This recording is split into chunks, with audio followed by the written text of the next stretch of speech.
Le tout premier geste de Didier Deschamps, après avoir quitté les Bleus, il est allé directement à l'Elysée. Et ça fait énormément parler. Quelques heures après la défaite de l'équipe de France face à l'Angleterre, lors du match pour la 3e place de la Coupe du Monde 2026, Didier Deschamps a été reçu à l'Elysée par Emmanuel Macron pour un dîner privé. Une rencontre organisée alors que son aventure à la tête des Bleus vient de prendre fin. Pour certains, ce dîner est totalement logique. Deschamps a marqué l'histoire du football français et mérite les honneurs après 14 années à la tête des Bleus. Mais pour d'autres, le timing interroge. Après une défaite douloureuse et dans un contexte tendu avec la fédération, cette rencontre alimente forcément les spéculations. Alors, simple, hommage présidentiel ou réunion plus importante qu'elle n'en a l'air. Selon plusieurs médias français, Didier Deschamps a partagé un dîner en petit comité avec Emmanuel Macron, accompagné de membres de son staff. Cette rencontre intervient quelques heures seulement après son dernier match comme sélectionneur de l'équipe de France. Et toi, qu'en penses-tu? Simple geste de reconnaissance ou ce dîner cache-t-il des discussions plus importantes?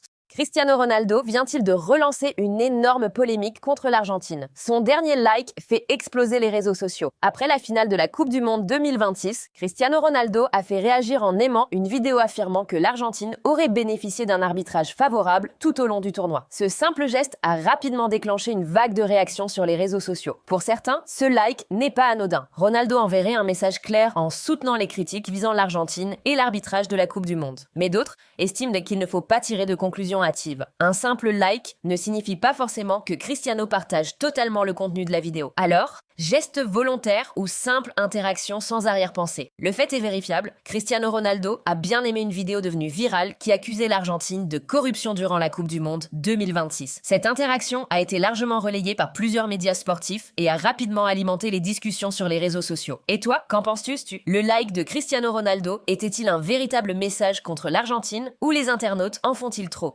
Messi peut-il encore battre Lamine Yamal pour le Ballon d'Or? Le débat est lancé. Après une Coupe du Monde 2026 exceptionnelle, deux noms reviennent avec insistance. Lionel Messi, toujours au sommet, et Lamine Yamal, la nouvelle superstar du football mondial. Leur duel pourrait décider du prochain Ballon d'Or. D'un côté, les fans de Messi expliquent que l'expérience, les records et l'impact dans les grands moments parlent encore pour lui. Mais de l'autre côté, les supporters de Yamal pensent qu'une nouvelle génération est en train de prendre le pouvoir. À seulement 19 ans, il pourrait devenir le plus jeune joueur à marquer l'histoire du football. Ce qui rend ce duel incroyable, c'est que Messi possède déjà 8 ballons d'or, tandis que Yamal arrive avec des performances qui impressionnent toute l'Europe. La Coupe du Monde 2026 pourrait être l'élément qui fera basculer le vote. Alors, dites-nous la vérité. Qui mérite le Ballon d'Or 2026? Messi pour une dernière consécration ou Yamal pour le début d'une nouvelle ère? Répondez en commentaire.